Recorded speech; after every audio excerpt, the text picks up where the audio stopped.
My name is Ross Kemp, and today I'm off to meet one of the most notorious gangs who have been terrorising northern Didcot for more than 60 years.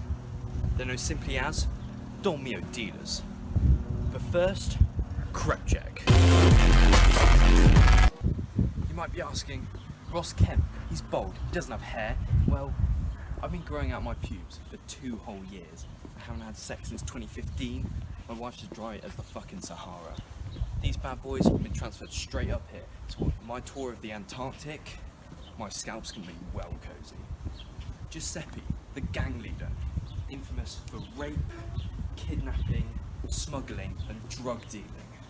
Well, I'm off to meet one of his lead henchmen, just in this garage, who goes by the street name Gorilla. So Gorilla, roughly how long have you been involved in this gang? While this dumb monkey is counting on his fingers, I would like to say, in purposes of anonymity, he would like to remain silent. Judging by the fingers, roughly 28 years. Have you ever been in the nick, served jail time by being in this gang? Resounding yes. The gorilla mask, why? Perfect answer. After the interview, Gorilla invited me to speak with a new recruit into Dolmio Dealers. Ted doesn't want his parents to know he's a gang member, so he's asked us to deepen his voice and keep him blacked out for the entirety of the interview.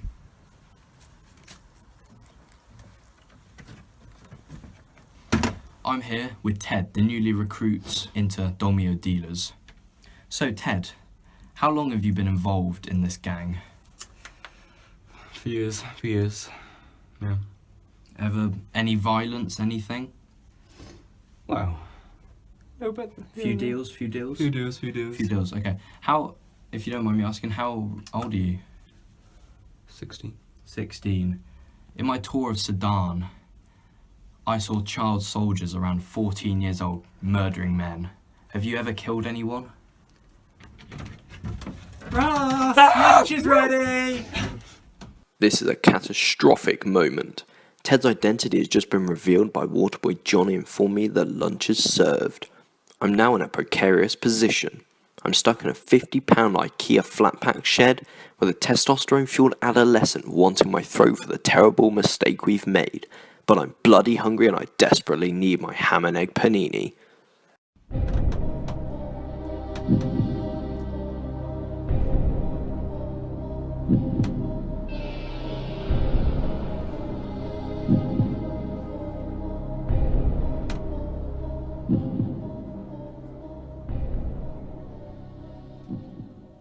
A couple of days later, Giuseppe allowed me behind-the-scenes access into an important meeting between Dolmio Dealers, of which he described as chucking out a burnt spaghetti bolognese. I'm one gang, I'm unarmed. Can I have a seat at the table? Accepted.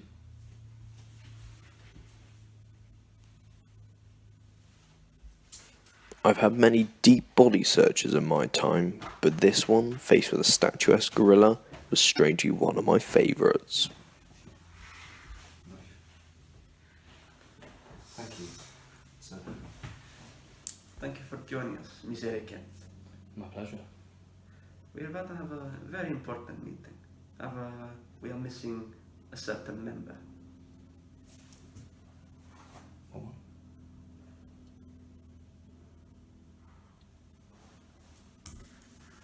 Get him.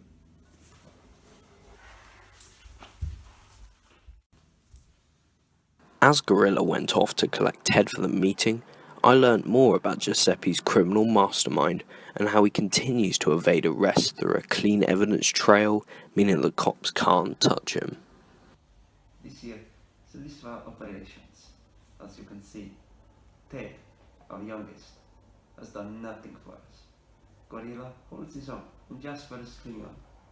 And we've recently lost Omar after he was caught stealing 50 pounds of Lego. We also have our hit list. We have killed many people. JFK, Michael Jackson, Prince, the wrong one. And next is Donald Trump. A very big man. Hard to kill.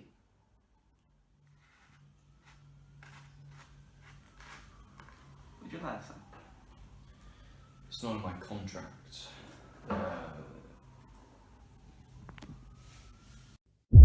I now have a crucial choice to make. I don't wish to show disrespect. On the other hand, I only take the Big C on Fridays, and today's a Tuesday. You know, hashtag 240 blaze it and all that. A frosty one where the gang wouldn't go amiss, but I'm driving. I could see things were about to kick off, so I got out of there.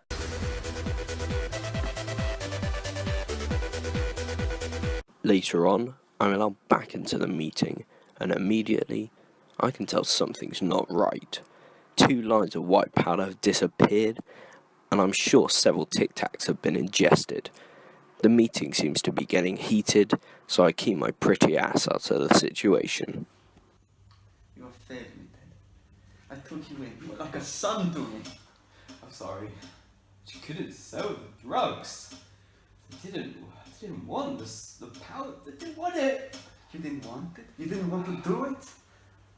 That's unacceptable. I'm sorry.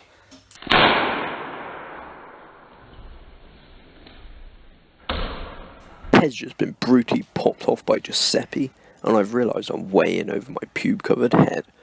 I'm pretty sure a little bit of fizz just came out, and I can hear Banana Infused moaning behind me.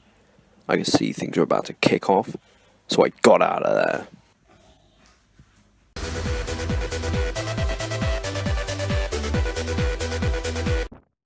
A couple of hours later, I was told it was safe to return to the hideout. Unfortunately, Ted's body has been disposed of. I don't mean to get involved in the gang's activities, and if I could get Giuseppe off the streets and into the slammer I would, but I need a bigger offence than murder. Hello, darkness, my old friend. I've come to talk with you again. Giuseppe, on my way back in, I couldn't help but notice that you parked your Maserati in a handicap spot. According to Highway Code, Laws CSDPA, Section 21 and RTRA Sections 5 and 8, you must not park in a parking space reserved for specific uses, such as blue badge holders. You've been nicked.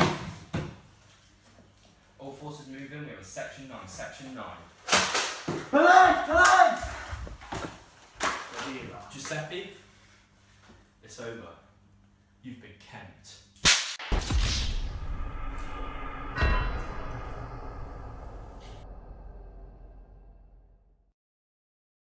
I'm just on my way out of Didcot, and as you can see, I'm visibly shaking.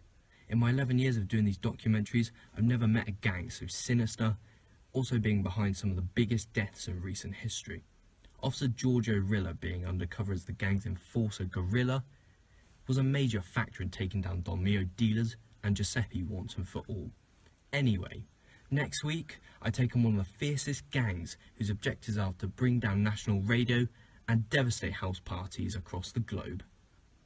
They call themselves the Chainsmokers.